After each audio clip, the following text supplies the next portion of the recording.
अंदमानच्या अंधेरीतून. अंदमानच्या कारावासात असताना स्वातंत्र्यवीर सावरकरांनी आपले धाकटे बंधू बाळ अर्थात नारायण दामोदर सावरकर यांना लिहिलेल्या पत्रांचा संग्रह अंदमानच्या अंधेरीतून. वाचन नूतन देशपांडे. संकल्पना भूषण देशपांडे. पत्र 6. पोर्ट ब्लेअर, एकलकोंडी. दिनांक 4 ऑगस्ट 1918. प्रियतम बाळ, तुझे पत्र वाचून फार आनंद झाला. यावर्षी तू बंग्या आणि पत्रे वेळच्या वेळी पाठविल्यामुळे आम्हालाही ती सारी नियमित वेळी मिळाली आणि त्यामुळे कितीतरी काळजी, त्रास आणि त्याविषयीचा पत्रव्यवहार यांच्यापासून मुक्तता झाली. पहिल्याने माझ्या पत्राचे उत्तर, मग मला पाठवावयाची बंगी, मग प्रिय बाबांच्या पत्राचे उत्तर. या व्यवस्थित क्रमामुळे यावर्षी जवळजवळ 3 मासांनी तुमचे कुशल आम्हाला कळत असे. यापुढेही शक्य तितक्या नियमितपणे हा क्रम चालू ठेव. महाराष्ट्र प्रांतिक परिषदेने यावेळी भेदभाव न करता सर्व राजकीय बंदी सोडवण्याविषयी एक सणसणीत ठराव केला आणि तोही बहुतेक एकमताने केला. हे वाचून फार आनंद झाला. एकंदरीत मुंबई प्रांतिक परिषद आपले कर्तव्य हिंदुस्थानातील इतर कोणत्याही प्रांतिक सभेपेक्षा अधिक नेटाने, सातत्याने आणि निश्चयाने करते आहे. मला कळलेल्या वार्तेप्रमाणे गेल्या वर्षी संयुक्त प्रांतीय परिषद आणि विशेषतः आंध्र परिषद या दोन्ही सभांनीही या मुक्ततेसाठी ठराव केले होते. आंध्र परिषदेतील भाषा फार स्पष्ट आणि व्यापक होती व त्यामुळे ज्यांनी त्यांचे मार्ग युक्त असतील किंवा चुकीचे असतील अत्यंत कळकळीने आणि निर्विवाद निस्वार्थ बुद्धीने त्यांना योग्यतम वाटलेल्या साधनांचा उपयोग करून ती महामुक्ती, मातृभूत स्वातंत्र्य मिळविण्याकरता कारागृहात कुजत पडण्यासाठी आत्मसमर्पण केले. त्यांच्याविषयी त्यांचे हृदय खऱ्या आणि पूर्ण सहानुभूतीने थरथरत आहे हे दिसून आले. पुष्कळ वर्तमानपत्रेही या मुक्ततेविषयी नेहमी लिहत असतात आणि काही मासिके हिंदुस्थानातील असंतोष दूर करावयाचा असेल तर सर्व राजकीय बंद्यांना मुक्त करणे अवश्य आहे या गोष्टीवर भर देतात, असे तू लिहितोस. हे सर्व जर खरे असेल तर अद्यापही राष्ट्रीय सभेला ज्या जनसमाजाच्या नावाने बोलण्याचा ती आपला अधिकार सांगते त्या समाजातील राजकीय बंद्यांसंबंधी सहानुभूतीचा, निदान माणुसकीला योग्य अशा साध्या सामोपचाराचा एक शब्दही उच्चारावयाला इतकी लाज का वाटते आणि इतके कापरे का सुटते हे माझ्या ध्यानात येत नाही. गेल्या वर्षी नुसत्या प्रतिबंध केलेल्या लोकांना सोडून देण्याविषयी त्यांनी ठराव केला. चांगल्या आणि शोभिवंत सभामंडपात वायुलहरींचे सुखसेवित आरामाने बसलेल्या या देशभक्तांच्या नेत्रांना प्रतिबद्ध देशभक्तांच्या ज्या यातनांच्या स्मरणाने अश्रू आले, त्यांच्या कितीतरी पटीने अधिक आणि सतत चाललेल्या यातना इतरही 1 नाही 2 नाही तर शेकडो लोक सहन करीत आहेत ही गोष्ट हे पूर्णपणे आणि सोयीस्कर रीतीने पार विसरून गेले. या मंडळींची राष्ट्रसेवा आणि आत्मबलिदान आपल्या केवळ प्रतिबद्ध देशबांधवांपेक्षा निदान अल्प असणे शक्य नाही आणि तशात त्यांचे क्लेश प्रतिबद्धांच्या प्रमाणे युद्ध संपताच आपोआप संपावयाचे नाहीत. तेव्हा जनतेच्या संभावित म्हणून वावरणाऱ्या पुढाऱ्यांनी वास्तविक त्यांच्याकरता अधिक प्रभावी आणि प्रचंड चळवळ करणे भाग आहे. संभावित या शब्दात सगळे रहस्य भरले आहे. ते प्रतिबद्धांच्या संबंधाने केवळ बोलतात कारण त्यांना ठाऊक आहे की त्यात अधिक सुरक्षितता आहे. इतरांच्या विषयी बोलावयाचे त्यांचे धैर्य होत नाही कारण तसे झाले तर लागलीच त्यांच्या यजमानांच्या दृष्टीतून यांची प्रतिष्ठा पार उतरावयाची. नाहीतर निरनिराळ्या प्रांतिक परिषदांनी इतक्या वेळेला आणि इतक्या स्पष्टतेने बहुतेक प्रांतांची राजकीय बंदी मुक्त झालेच पाहिजेत अशी उत्कट इच्छा आहे असे दाखवून दिले असताना राष्ट्रीय सभेने या प्रकरणात अद्यापि का मूग गिळावेत हे समजणे कठीण आहे. राष्ट्रीय सभेचे कारस्थान ज्यांच्या तंत्राने चालते अशा थोड्या शिष्टांच्या भावना प्रदर्शित करणे हे राष्ट्रीय सभेचे काम नसून ज्या बहुतम समाजामुळे तिला प्रतिष्ठा आणि पाठिंबा मिळतो व ज्यांच्या नावामुळेच आपल्याला मुळात राष्ट्रीय सभा म्हणून घ्यायला तिला अधिकार पोचतो त्यांच्या भावना प्रदर्शित करणे हे आहे. ज्या अर्थी इतक्या प्रांतिक परिषदांनी इतक्या वेळा हा ठराव केला आहे, ज्या अर्थी प्रमुख वृत्तपत्रांनी आणि मासिकांनी या प्रश्नावर सतत भर दिला आहे, ज्या अर्थी प्रत्यक्ष राष्ट्रीय सभेच्या पुढाऱ्यांपैकीही पुष्कळांनी कारागृहाच्या भिंतींच्या आड खितपत पडावयाची त्यांची पाळी आली असताना ज्या लोकांकरता आपण झगडलो त्यांनी आपल्याविषयी सहानुभूतीने उल्लेख करावा अशी इच्छा केली. इतकेच नाही तर अशी इच्छा करणे हा आपला अधिकार आहे असे ते समजले. आणि सर्वात विशेष म्हणजे आयरिश किंवा बोअर लोकांची गोष्ट सोडली तरी प्रत्यक्ष ऑस्ट्रेलियातील लोकांनीसुद्धा ज्या अर्थी आपल्या सर्व राजकीय बंद्यांची मुक्तता झाली पाहिजे अशी चळवळ करण्याचे धैर्य, प्रामाणिकपणा आणि कृतज्ञता दाखविली आणि त्यात यश मिळवले. ज्या अर्थी या सर्व गोष्टी प्रसिद्ध आहेत, सर्वमान्य आहेत, त्या अर्थी मला वाटते यावर्षी महाराष्ट्र किंवा आंध्र प्रांतिक परिषदांनी केलेल्या ठरावासारखा व्यापक आणि सणसणीत ठराव राष्ट्रीय सभेला मान्य करावयाला भाग पाडता येईल आणि भाग पाडले पाहिजेही. काही वृद्ध कपींना त्याची भीती वाटत असेल तर त्यांनी ज्या बैठकीत हा ठराव होईल त्या बैठकीत उपस्थित होऊ नये. मुठभर शिष्टांना कापरे भरते म्हणून तुम्ही सर्वांनी या मुग्धवृत्तीच्या अपराधात वाटेकरी का व्हावे? दुसरी गोष्ट म्हणजे असला एखादा ठराव किंवा चळवळ परिणामकारक होण्यासाठी 1-2 काळज्या घेणे अवश्य आहे. पुष्कळ वृत्तपत्रे राजकीय बंद्यांसंबंधी लिहितात, पण त्यांची भाषा इतकी संशयास्पद असते की सरकारच्या किंवा लोकांच्या सुद्धा राजकीय बंदी या कंठाळी शब्दप्रयोगाचा अर्थ काय हे साहजिकच लक्षात येत नाही.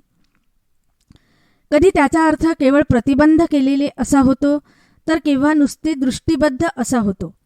कधी त्याने देशांतरित झालेल्यांचा तर कधी राजबंद्यांचा बोध होतो. पण त्याचा ज्यांना राजकीय स्वरूपाच्या साहसासाठी शिक्षा झाली ते बंदिवान असा अर्थ क्वचितच होतो. गेल्या वर्षीच्या पत्रात स्वतः बोनरलॉनी आयरिश बंद्यांच्या संबंधात बोलताना बंडात भाग घेतलेले लोक वैयक्तिक कृत्यांसाठी दोषी नाहीत असा भेद केल्याचे दाखवले होते. आता त्या सद्गृहस्थांना पुरे ठाऊक होते की मतदानाच्या अधिकारासाठी झगडणाऱ्या सर्व बायकांना आग लावण्यासकट सर्व वैयक्तिक कृत्यांसाठी शिक्षा झाल्या होत्या. पण युद्ध चालू होताच स्वतः बोनरलॉ ज्यात अधिकारासन्न आहेत अशा प्रधानमंडळानेच त्या सर्वांना सोडून दिले.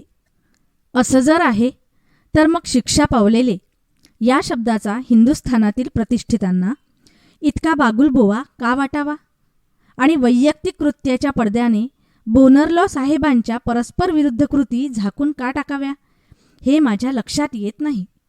बोथा मुख्य प्रधान आहेत आणि रेडमंड हे पार्लमेंटरी पक्षाचे घटनान्वित पुढारी आहेत आणि तरीही आपल्याशी विरोध करणाऱ्या आणि सरकारविरुद्ध प्रत्यक्ष बंडात भाग घेणाऱ्या आपल्या लोकांना त्यांनी सोडवले. पण राष्ट्रीय सभावाल्यांना आपण प्रतिष्ठित लोक आहोत असे वाटते.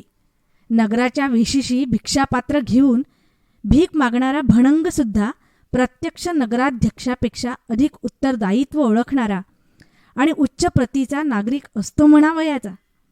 तेव्हा यापुढे येणाऱ्या ठरावात आणि लेखात राजकीय बंदी म्हणजे ज्यांना केवळ राजकीय हेतूने केलेल्या कृत्यासाठी प्रतिबंध केला आहे असे सध्या अटकेत आहेत ते सर्व लोक, मग त्यांना शिक्षा झालेली असो किंवा नसो आणि ती शिक्षा वैयक्तिक कृत्यासाठी असो किंवा सामुदायिक कृत्यासाठी असो, हे म्हणणे स्पष्टपणे व निश्चितपणे पुढे मांडले पाहिजे. मला या प्रकरणातील हातचलाखी लक्षातच येत नाही. कोणतेही कृत्य राजकीय आहे की वैयक्तिक आहे या भेदाचा निर्णय कृत्याच्या निरनिराळ्या जातींवरून करता येत नाही, तर तो केवळ कृत्यांच्या मुळाशी असलेल्या हेतूंवरूनच करता येतो.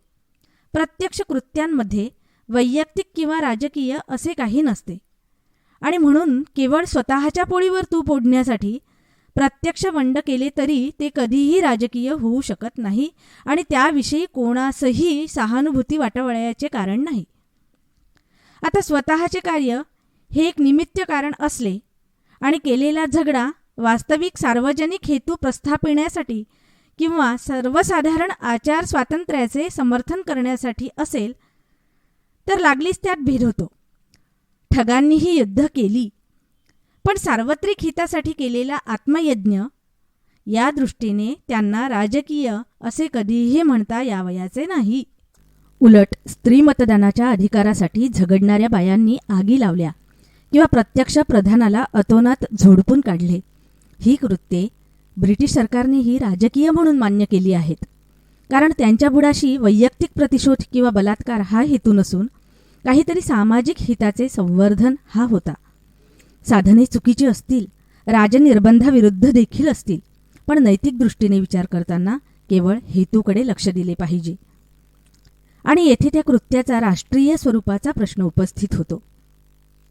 राजबंद्यांना क्षमा करावयाचा विचार ठरला, तसे ठरेल असे मला वाटत नाही, पण ठरलाच तर या अर्थाची आमच्या मार्गात मोठी धोंड टाकण्यात येईल म्हणून विशेष भर देऊन मी लिहितो आहे. कारण मग सरकार असा काही विसंगत भेद काढील आणि राजकीय या शब्दाचा वास्तविक अर्थ न करता आपल्याला सोयीस्कर असा अर्थ करून घेईल. तेव्हा आपल्या वर्तमान पत्रकारांनी आणि पुढाऱ्यांनी ही गोष्ट नेहमी आपल्या दृष्टीसमोर ठेवली पाहिजे. आणि तूही ज्यांच्याशी तुला भेटावयाचा प्रसंग येईल त्यांना ही गोष्ट स्पष्ट करून सांगत जा. यावर्षी कोणत्याही प्रांतिक परिषदेने अशा अर्थाचा ठराव केला काय? तसेच गेल्या वर्षाच्या राष्ट्रीय सभेने विषय नियामक मंडळात तरी याविषयी चर्चा केली काय? या राजकीय बंद्यांच्या संबंधात कोणकोणती वृत्तपत्रे मनापासून चळवळ करतात आणि यावर्षी राष्ट्रीय सभेत या संबंधात काही करता येणे शक्य आहे काय हे तुझ्या पत्रात लिही. काही विशिष्ट व्यक्तींच्या करता ठराव झाले असले तर ते लिहावयाचे काही कारण नाही. जेथे सार्वत्रिक क्षमतेचा ठराव झाला असेल तेवढी उदाहरणे लिही म्हणजे झाले. वरीलप्रमाणेच जनतेकडून पाठवावयाच्या सार्वजनिक अर्जाच्या कल्पनेचे काय झाले हेही लिही. तुझ्या मागच्या पत्रात तू त्याविषयी काही लिहिले नाहीस. ती कल्पना अगदी सोडून देता कामा नये. युद्ध संपल्यावर आपल्याला ती कल्पना अधिक परिणामकारक रीतीने मांडता येईल. म्हणूनच तू ती पुढे ढकललीस असे मी समजतो. तसे असेल तर योग्यच आहे. येथे आलेल्या एका पत्रात मॉन्टेग्यू हिंदुस्थानात असताना राजकीय बंद्यांच्या मुक्ततेचा एक अर्ज त्यांच्याकडे पाठविण्यात आला असे मी वाचले. हे खरे आहे का? तसेच या प्रकरणात सभांची एकदा झोड उठवून द्यावयाची आहे असे तू बोलला होतास. तेही मागे पडू देता कामा नये. उलट एकदाच नाही तर प्रतिवर्षी काही विशिष्ट दिवसात तसे करीत गेले पाहिजे. राष्ट्रीय सभा, राजकीय परिषदा, राजकीय बंद्यांनी व त्यांच्या कुटुंबातील मंडळींनी अर्ज करणे, केवळ याच हेतूने भारावलेल्या सभांची मालिका, वृत्तपत्रांची नेहमीची चर्चा, प्रांतिक आणि वरिष्ठ विधिमंडळात नि प्रत्यक्ष पार्लमेंटात प्रश्न विचारणे, हे सर्व आणि यातील प्रत्येक गोष्ट संघटित पद्धतीने आणि सातत्याने राजकीय बंद्यांचा प्रश्न तेथील राजकारणात आवश्यक होऊन बसेपर्यंत प्रतिवर्षी एकसारखी चालविली पाहिजे. प्रत्येक दिशेने काय काय करण्यात येईल याचा सारांश तुझ्या प्रत्येक पत्रात देत जा. आणि जेव्हा ठरावात आणि लेखात सरकारला किंवा लोकांना उद्देशून राजकीय बंदी हे शब्द उल्लेखिले जातील तेव्हा त्याचा अर्थ स्पष्ट करावयाला विसरू नको. या सर्व चर्चेमध्ये या चळवळीचा प्रत्यक्ष उपयोग किती होईल याच्यापेक्षा तिचा नैतिक परिणाम काय होईल इकडे माझी दृष्टी आहे हे मला मान्य आहे. गेल्या वर्षी पाठविलेल्या एका पत्रात मी सरकारला स्पष्ट लिहिले आहे की हिंदुस्थानात खरोखर घटनाबद्ध आणि प्रगमनशील अशी राज्यव्यवस्था प्रस्थापित करणे आणि सर्व राजकीय बंद्यांची मुक्तता करणे या दोन्ही प्रश्नांची एकमेकांशी पक्की आणि न सुटणारी गाठ पडलेली आहे. तेव्हा अशा रीतीची सुटका प्रामुख्याने आणि त्वरित कृतीत येण्याचा संभव नाही आणि तशी आशाही आपण करू नये.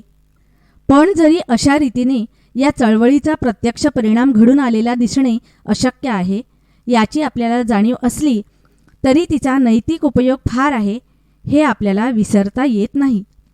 तिच्यामुळे आपले राष्ट्रीयशील आणि प्रभाव लागलीच वाढेल आणि सर्वांना प्रिय असे कार्य यशस्वी करण्यासाठी ज्यांनी युद्धक्षेत्रात पदक्षेप केला अशा आपल्या हुतात्म्यांनी, सैनिकांनी आणि आत्मत्याग्यांनी सहन केलेल्या क्लेशांची राष्ट्रीय आठवण प्रफुल्ल राहून त्यांना हे युद्ध अंतिम यशाची माला हस्तगत करीपर्यंत चालविण्याला आणि भांडण्याला प्रोत्साहन येईल.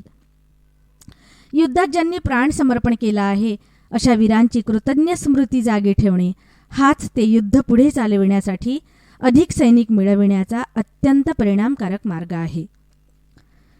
वर ज्याचा उल्लेख आलेला आहे त्या अर्जात मी मॉन्टेग्यू आणि व्हाईसरॉय यांच्यापुढे या राजकीय बंद्यांच्या मुक्ततेच्या प्रश्नाविषयी माझे मत मोकळेपणाने मांडले आहे.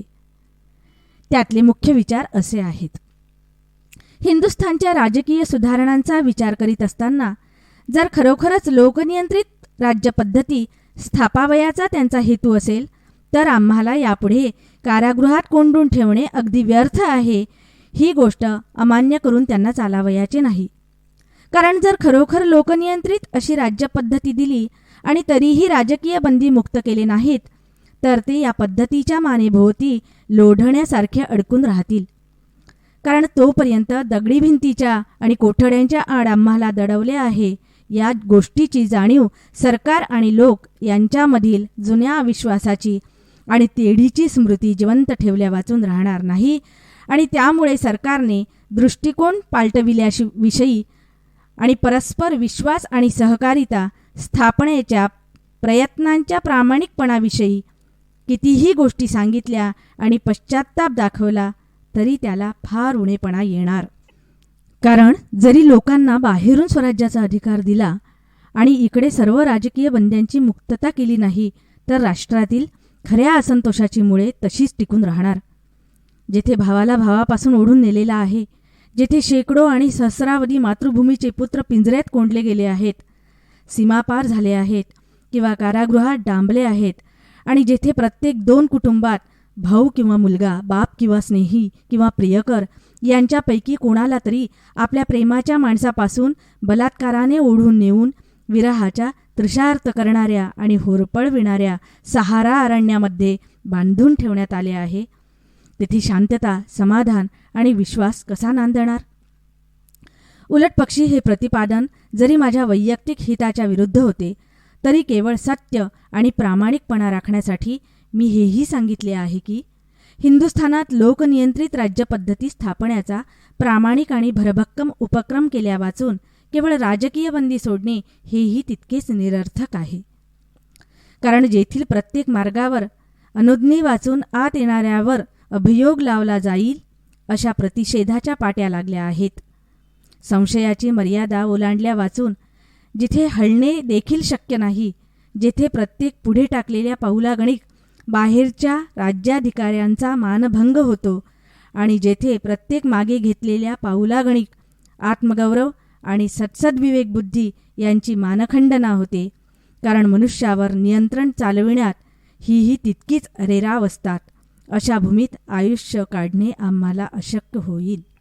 तेव्हा स्वराज्य आणि बंदीमुक्तता यांची सांगड आहे आणि एकाचा परिणाम होण्यासाठी त्याच्या जोडीने दुसरेही करणे अवश्य आहे. त्या अर्जात मी असेही लिहिले आहे की अर्ज पाठविण्यात सर्व राजकीय बंद्यांची निरपवाद बंधमुक्तता हा माझा उद्देश आणि साध्य असल्यामुळे ते साधण्याच्या मार्गात माझे वैयक्तिक उदाहरण काट्यासारखे आड येत असेल तर एकटे माझे नाव या बंधमुक्ततेतून वगळावयाला माझे अत्यंत संतोषाने संमती आहे. सरकारने ही विचारसरणी जर मान्य केली आणि मॉन्टेग्यूच्या योजनेच्या अलीकडे प्रसिद्ध झालेल्या खरड्यामध्ये जणू काय असल्या प्रश्नांना उत्तर म्हणून एका महत्त्वाच्या छेदकात अशी आशा प्रदर्शित केली आहे तर आता आपल्या आशा आणि आकांक्षा साध्य करण्यासाठी घटनान्वित पद्धतीनेच काही करता येण्यासारखे आहे असे क्रांतिकारकांनाही वाटेल आणि ते आपले मने पालटवून चळवळीचे उपयुक्त मार्ग स्वीकारतील आणि खरोखरच वरिष्ठ विधिमंडळात लोकप्रतिनिधीचे घसघशीत बहुमत मिळाले. मात्र बड्या सभेचे काउन्सिल ऑफ स्टेटचे लोढणे त्या विधिमंडळाच्या गळ्यात निरंतर अडकवून ठेवून त्याच्याद्वारे देशहिताची कोणतीही गोष्ट करायला गेले तर तिच्यात विघ्न करावयाची सोय करून ठेवलेली असता कामा नये आणि त्याच वेळेला देशत्याग करणे भाग पडून अमेरिका, युरोप इत्यादी देशात ज्यांना काळ कंठावा लागतो आहे किंवा जे स्वदेशी बंदिवासात पडलेले आहेत अशा सर्व राजकीय बद्धांची मोकळ्या मनाने बंधमुक्तता करण्यात आली तरी मी एक आणि मला परिचित असलेले इतर कित्येक बंदी असल्या राज्यघटनेचा आश्वासनपूर्वक स्वीकार करतील. आमच्या देशबांधवांची तशी इच्छा असली आणि सरकारने तसे करावयास संधी मिळू दिली तर त्या घटनेखालीही आम्ही काम करू व ज्यांनी आजपर्यंत आमच्याशी द्वेषबुद्धीचीच भावना ठेवली आणि जणू काय त्यांच्याविषयी आणि त्यांच्या धोरणाविषयी आमची मने दूषित व्हावीत म्हणून काहीही करावयाचे वगळले नाही, त्या विधिमंडळाच्या सभागृहातही आमचे जीवनकार्य पार पाडण्यासाठी झटू. केवळ करमणुकीसाठी रक्तबंबाळ पावलांनी कुपित देवतांच्या मार्गावरून चालावयाची किंवा अग्निदिव्य करावयाची इच्छा करील असा कोण मनुष्य आहे? असा मनुष्य सापडणे विरळ आहे. आणि अधिक सुरक्षित, अधिक श्रेष्ठ आणि अल्पतम प्रतिकाराचा आणि तरीही पूर्णपणे परिणामकारक असल्यामुळे अधिक नैतिक असा मार्ग, घटनानुसार प्रगतीचा मार्ग मोकळा असला तरीही आणि तेव्हाही अनिरुद्ध रक्तमय आणि मनाला थरथरावून सोडणाऱ्या राज्यक्रांतीत आवडीने उल्हासाने पडेल असा विश्वकुटुंबी देशभक्त सापडणे त्याहूनही विरळ आहे. जेथे कसली घटनाच नाही तेथे घटनान्वित चळवळीची गोष्ट काढणे म्हणजे निव्वळ थट्टा आहे. पण जेथे इंग्लंड किंवा अमेरिकेतल्या प्रमाणे प्रगतीपर आणि जिच्याद्वारे वाटेल ते ध्येय गाठता येईल अशी लवचिक राज्यघटना आहे, तेथे जणू काय सुमनहार गुंफण्याचेच कार्य. अशा रीतीने राज्यक्रांतीविषयी बोलणे म्हणजे थट्टेपेक्षाही अधम आहे, अधर्म्य आहे.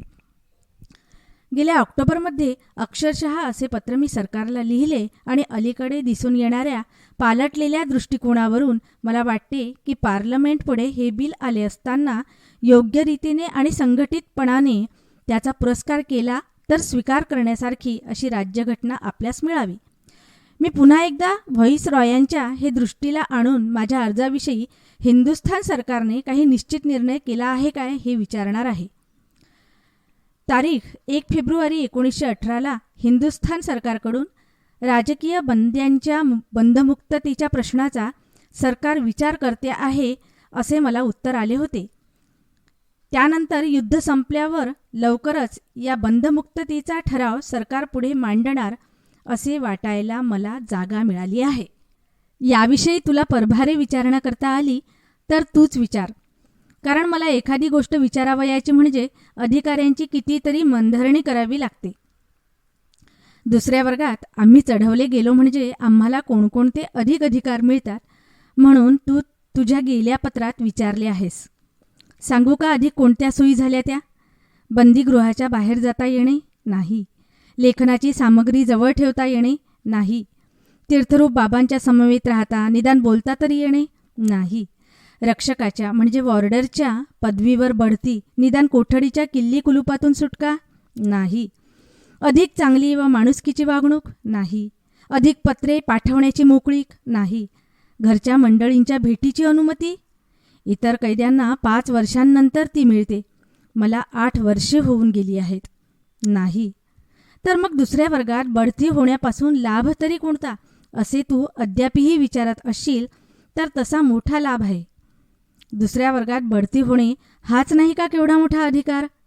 आले लक्षात डॉक्टर महाशय? हे झाले कारागृहातल्या सोयींविषयी. जेव्हा माझी प्रकृती आजच्या मानाने सुदृढ होती तेव्हा हे सर्व सह्य होते. पण मला लिहिणे प्राप्त आहे की यावर्षी एक मोठी आणि महत्त्वाची आपत्ती माझ्या वाटेला आलेली आहे. माझी प्रकृती पूर्णपणे ढासळली आहे. मी तुला शक्यतोपर्यंत हे शब्द लिहिले नसते, हे तुला ठाऊक आहेच, पण आता तसे लिहिणे माझे कर्तव्य आहे असे मला वाटते. आंधळ्या प्राक्तन देवीने आपल्या नेहमीच्या फेरीमध्ये आणलेल्या कोणत्याही आपत्तीने गीतेचा अभ्यास करणारा माझा सख्खा भाऊ कधीही विचलित होणार नाही आणि चहूकडून उठलेल्या वादळांना तोंड देत तस्सा अढळ उभा राहील असा माझा विश्वास आहे. प्रतिवर्षी विशुद्ध आनंदाचा जर एक दिवस असेल तर तो घरी पत्र पाठविण्याचा दिवस असे. यावर्षी त्या दिवसाचा आनंदही अर्धवट आहे. हे तुझे पत्र लिहिताना स्मृती जरी आनंद सागरात पोहते आहे, सर्व आनंददायक प्रसंग, आवडीची मुखकमले, उपकारांच्या कृतज्ञ आठवणी ही नेत्रांसमोर मूर्तिमंत उभी झाली आहेत, तरी हे एवढेसे पत्र लिहिताना शरीराला त्रासाची जाणीव होते आहे. सूक्ष्माला कितीही भरारी मारता आली तरी स्थूल जड अवयव कुरकुर करू लागले आहेत आणि मध्ये विसावा घेतल्या वाचून मला पुढे लिहवत नाही. गेल्या वर्षी मार्चात माझे वजन 60 शेर अर्थात 120 रत्तल होते. यंदा 49 शेर अर्थात 98 रत्तल आहे. आम्ही या कारागृहात जेव्हा येऊन पोहोचलो तेव्हाचे वजन म्हणजे आमचे नेहमीचे वजन ते समजतात. पण ही चूक आहे. तेथल्या कारागृहात आणि कोठडीत वर्षानुवर्षे खितपत पडल्यावर आम्ही येथे येतो. तरीही मी येथे आलो तेव्हा माझे वजन 111 पौंड होते. प्रारंभी वैद्यकीय उपचारांच्या झालेल्या हेळसांडीमुळे जडलेल्या नेहमीच्या आमांशाने मला अस्थिपंजर करून सोडले आहे. 8 वर्षे हा भार मी चांगल्या रीतीने सहन केला. असंख्य आणि अज्ञेय यंत्रणांनी माझ्या सत्वाची कसोटी पाहिली. तसेच अधिक्षेपांनी, धमक्यांनी आणि उसाशांनी भरलेल्या निधैर्य आणि शील नाहीसे करणाऱ्या भोवतालच्या दुर्गंधयुक्त आणि दूषित वातावरणाने जीवनाची उज्ज्वल ज्योत विझविण्याचा प्रयत्न झाला. पण ईश्वराने 8 वर्षे तशातही परिस्थितीत उभे राहावयाची, ताठ उभे राहावयाची, या सर्वाला तोंड द्यावयाची शक्ती मला दिली. मात्र आता या जडदेहाला भरून यावयाला कठीण असे घाव बसले आहेत आणि तो दिवसानुदिवस झुरत चालला आहे असे वाटू लागले आहे.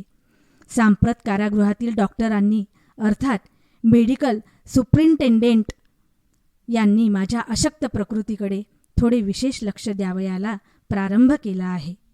तरी अद्यापही मी कामावर आहे, रुग्णालयात नाही. माझ्यासाठी रुग्णालयातल्या अन्नाची योजना झाली आहे. ते अधिक चांगले शिजवलेले असते. मी नेहमी नुसता भातच खातो. आता दूध आणि रोटी देण्याची व्यवस्था झाली आहे. त्यामुळे थोडे बरे आहे आणि सुधारणा होईल अशी आशा आहे. या नेहमीच्या क्षीणतेचे रूपांतर एखाद्या असाध्य रोगात आणि त्यातही बंदीशाळेत आणि विशेषतः अंदमानात बंद्यांच्या स्नेही बनलेल्या क्षयरोगात होणे हेच अधिक संभवनीय. एकच आणि तेवढ्याच योजनेने प्रकृती पूर्वीसारखी होणे शक्य आहे आणि ती म्हणजे थारेपालट. हा थारेपालट कारागृहाच्या भाषेतला उपयोगाचा नाही, कारण येथे पालट म्हणजे वाईटाकरता हे ठरलेले. चांगला पालट हिंदुस्थानातल्या कारागृहातल्या निरोगी जलवायूतला थारेपालट पाहिजे. येथला तोच तो दिनक्रम भयंकर भासू लागला आहे. तरी पण विशेष काळजी करू नकोस. हे पीडादायक असले तरी घातकारक होणार नाही, कारण कारागृहात स्वाभाविकच सहन करण्याची मोठी शक्ती असते. ती कुजवतात पण समूळ मारत नाहीत. ती थिजवतात पण जिवंत राखतात. बंद्यांनी 80 किंवा त्याहूनही अधिक वर्षे जीवनाच्या संशयास्पद स्थितीत काढल्याची उदाहरणे काही थोडी नाहीत. शरीर कितीही दुर्बल झाले असले तरी भीतीचे कारण नाही. निदान आणखी दोष वाढून असाध्यतेची चिन्हे दिसू लागेपर्यंत तरी नाही. आणि हेही सारे केवळ जडदेहाचा संबंध आहे तेवढ्यापुरतेच आहे. कारण प्रचंड ज्वाला निघणाऱ्या चितेवर खिळून टाकले असता कोणाही शरीराला न जळता प्रतिकार करीत राहणे शक्य नाही. तरी पण अद्यापही मनाला थरथरणाऱ्या अस्थिमांसावर अधिकार चालविण्याची शक्ती व इच्छा आहे. याहून अधिक जितके असतील तितके सारे क्लेश सहन करावयाला, आणि तेही केवळ कुरकुर न करता, इतकेच नाही तर यत्किंचितही विचलित न होता सहन करावयाला ते सिद्ध आहे. या मानाने तीर्थरूप बाबांच्या नेहमीच्या दुखण्याने त्यांचे वजन 106 रत्तलांवर आणले असले तरी त्यांची प्रकृती चांगली आहे. माझ्या प्रिय कामाबाईंना माझे प्रेम आणि प्रणाम पोचवायला विसरू नकोस. त्या आपल्या प्रकृतीची काळजी घेतात ना. भोवताली मधुर हास्य करणाऱ्या मुलांच्या संगतीत एकतान होऊन जे दिवस काढावे असे कोणालाही वाटावयाचे ते दिवस देशत्यागी होऊन त्यांना परदेशात कंठावे लागावे म्हणजे किती भयंकर आहे. तसेच चिरंजीव सौभाग्यवती माईचे कसे आहे. आपली बहीण, तिला कितीही कष्ट सहन करावे लागोत, तिचे भाऊ केवळ कर्तव्यासाठी त्याहून अधिक क्लेश सहन करीत आहेत हे तिने लक्षात ठेवावे. तसेच काही झाले तरी तिचा वसंत तिच्याजवळ आहे. त्याचे मुखकमल पाहता क्षणी तिला आयुष्यातील सर्व कष्टांची विस्मृती, सर्व अन्यायांविषयी क्षमावृत्ती वाटली पाहिजे. तरी पण बंधुप्रीती तिच्याकडे धाव घेते आहे. भावाच्या या सहानुभूतीने आणि आशीर्वादाने तिच्या मनाला काहीतरी उत्साह वाटेल. माझ्या प्रिय यमुनेला आणि तिच्या बहिणींना माझे प्रेमाशीर्वाद. चिरंजीव सौभाग्यवती शांतीची प्रकृती सुधारते आहे हे वाचून आनंद झाला. आणि ते स्नेही, तू आपल्या पत्रात ज्यांचा उल्लेख केलास ते परमप्रिय दयार्द्र हृदयाचे डॉक्टर महाशय, त्यांना मला क्षमा करावयाला सांग. माझी त्यांची पुन्हा कधी भेट व्हावयाचा प्रसंग आला तर त्यांचे आणि त्यांच्यासारख्या एकनिष्ठ मित्रांचे मला किती महत्त्व वाटते हे त्यांना कळेल. त्यांच्याकरता किंवा बाळू, अण्णा इत्यादी माझ्या विद्यालयकालीन आवडीच्या जिवलगांकरिता अथवा माझ्या प्रिय आणि एकनिष्ठ सहतप्यांकरता त्या सर्वांची स्मृती येथे माझ्या कृतज्ञ हृदयात जागृत आहे हे कळविण्याव्यतिरिक्त काहीही करता येत नाही याविषयी खेद वाटतो. बाळ रंजन कसा काय आहे? बेट्याला माझी काही आठवण? पुन्हा प्लेगला प्रारंभ होणार असे कानावर येते आहे. तेव्हा जपून अस आणि आपल्या प्रकृतीची काळजी घे. तीच आमचे जीवन आहे. तुझा प्रियकर तात्या.